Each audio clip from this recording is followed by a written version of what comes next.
We are with this moving now to the topic of digital ethics, cybersecurity and digital identity. With a keynote and two significant debates, we welcome on stage Mário Campolargo, Director General at Digit EU, that has a lot of experience and knowledge in this area for a keynote speech on ethics and security in a digital Europe and a vision on how can Europe protect citizens in a globalized technical world. Are fundamental rights being questioned by the digital environment? How can we keep trust in the systems? Mário Campolargo, good evening and welcome. The stage is yours.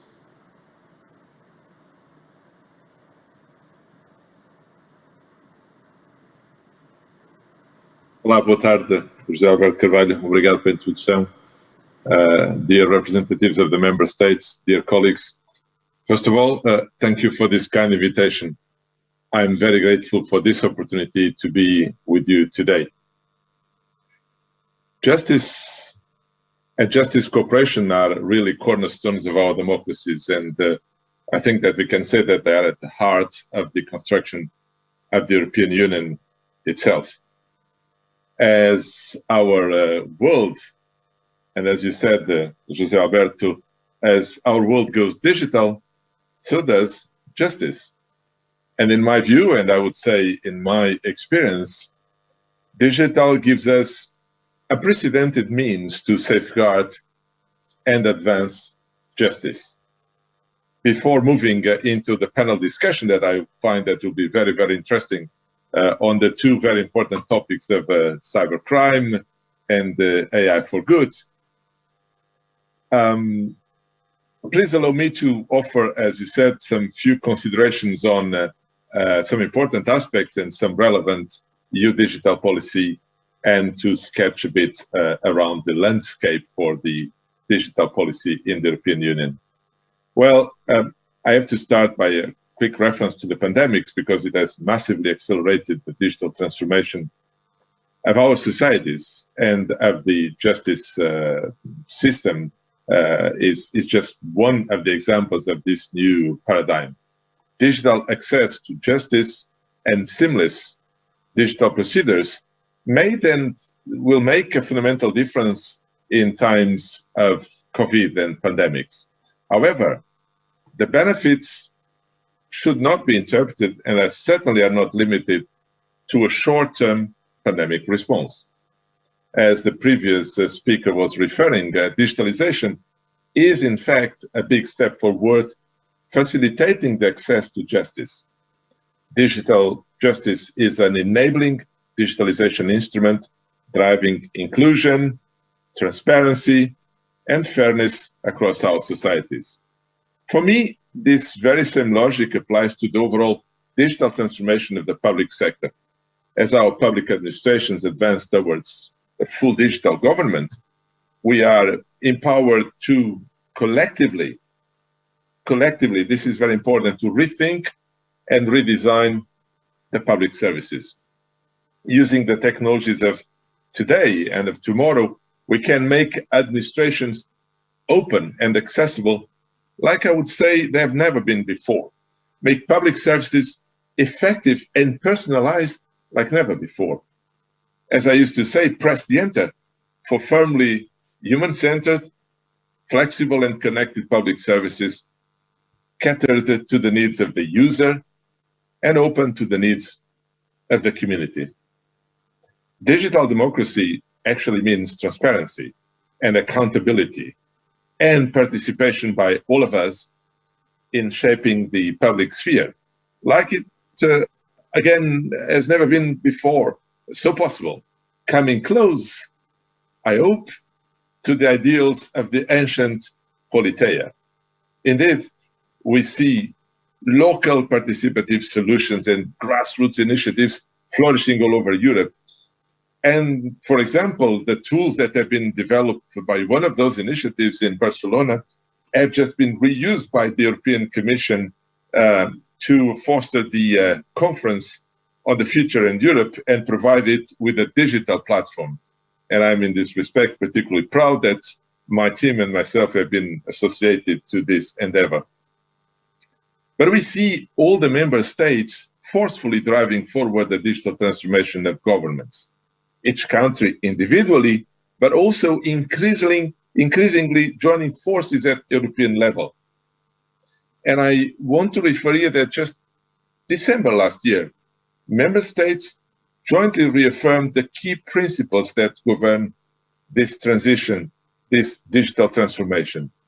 They are condensed in this Berlin Declaration on Digital Society and value-based digital government. And somehow that declaration commits all the member states to common priorities. The declaration asks also the Commission to support the member states in implementing those principles, helping developing common tools and a common legal framework. In fact, the respect of fundamental rights and democratic values is the first and certainly the guiding priority of this Berlin Declaration. It sets the scene for public sector transformation made in Europe. Trust and security play a central role.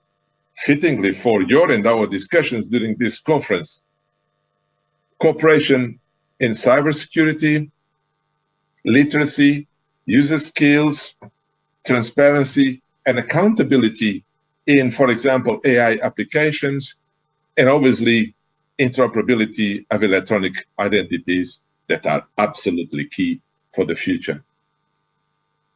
Let me also stress, as part of trust and security, also the uptake on the so-called once-only principle, a founding element of digital governments and human-centered public services, because you don't ask twice the same information from your citizen or from your business.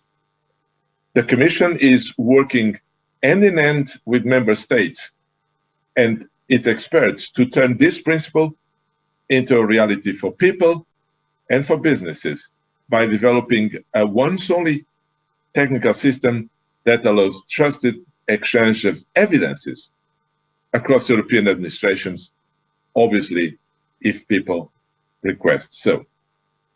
The effort is considerably high today, but this system is the cornerstone of our future common administrative cooperation ecosystem.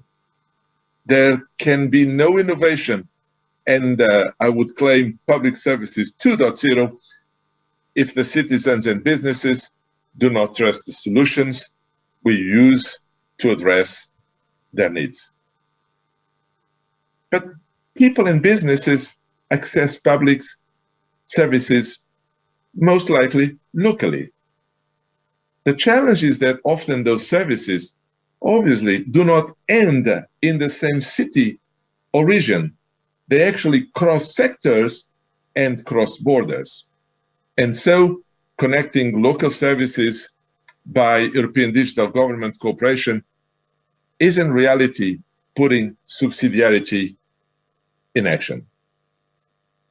The Berlin Declaration also puts considerable focus on digital sovereignty and stresses interoperability as actually a key enabler of this sovereignty by linking data spaces, pursuing open source projects, and possibly driving common GovTech experimentation. The EU interoperability cooperation should evolve into a core support instrument for public sector innovation and sovereignty.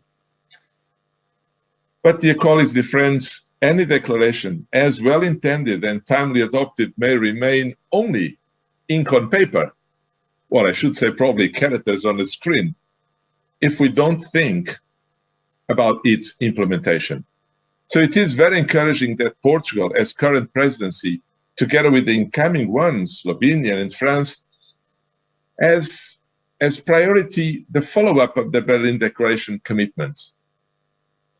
And we have seen some, and we are working with the CIOs, the Chief Information Officers of the different European governments, to monitor the progress and incentivize the implementation of the Berlin Declaration.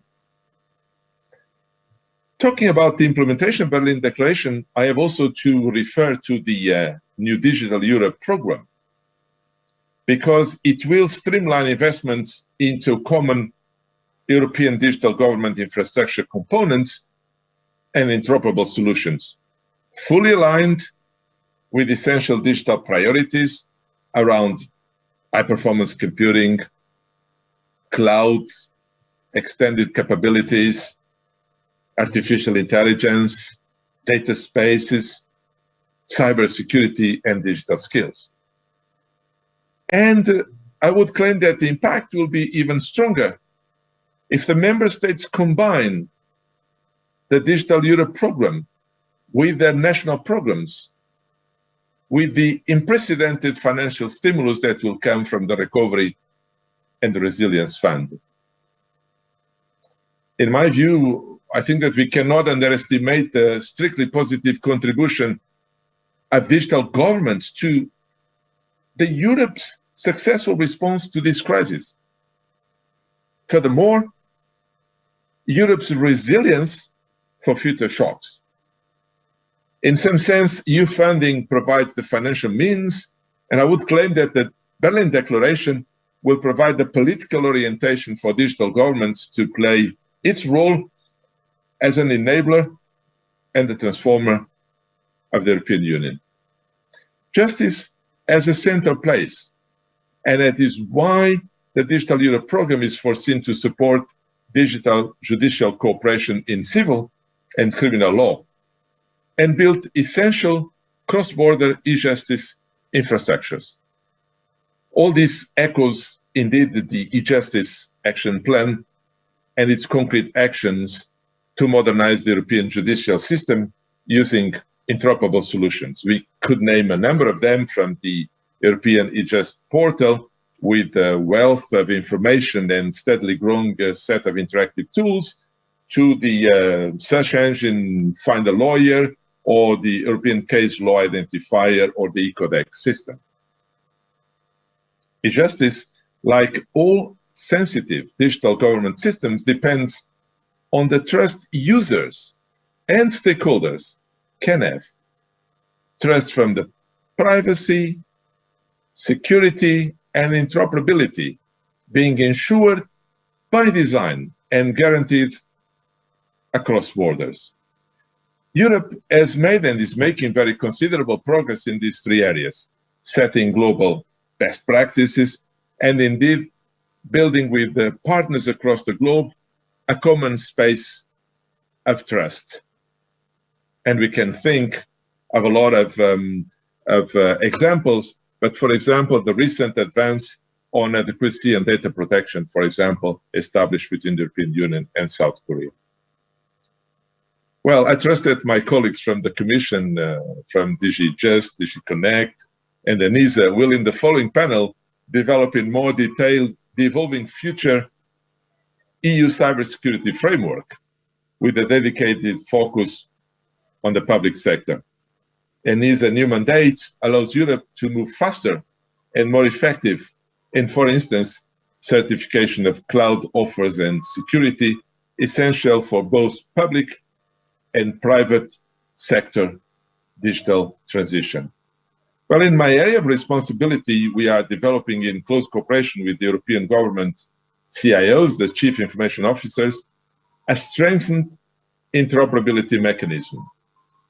We actually would like to see co-ownership with the member states of a fundamental condition of cross-border and cross-sectorial data flows, jointly directing investments in future interoperability standards and tools.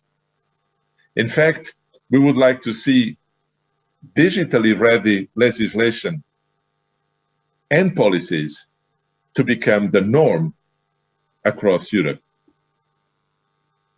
And there are some very important aspects: digital identities, and again, their interoperability, are an essential component for uptake of digital public services, including in the areas of e-health or eJustice, as we are addressing today.